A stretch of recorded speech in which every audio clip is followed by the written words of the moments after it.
नमस्कार दोस्तों। तो जो कश्मीर में जो पहलगाम में एक जो घटना घटी है उस पर आधारित हम लोगों ने एक गीत लेकर आया है। कैसा लगेगा कमेंट में बताइएगा।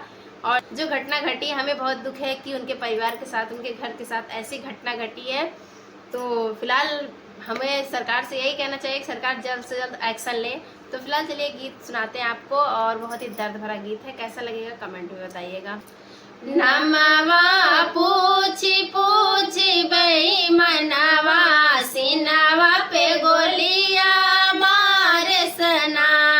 कि नमवा पूछी पूछी बेईमानवा, सीनावा पे गोलियां मारे सना। हिंदू धर्म देखी सैतनावा, मंगिया सुहाग उजाड़ सना।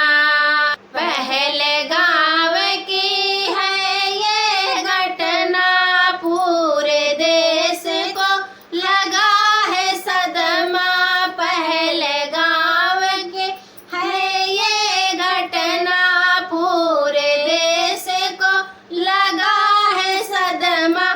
कपड़ा खोली खोली बेईमानवा, सीनावा पे गोलियां मारे सना। की कपड़ा खोली खोली बेईमानवा, सीनावा पे गोलियां मारे सना।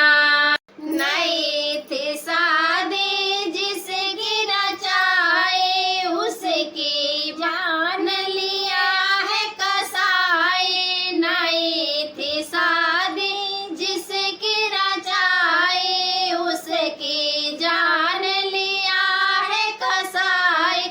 मंगिया के सिनुरा देखे कमीनावास, मंगिया के सिनुरा उजाड़ सना। मंगिया के सिनुरा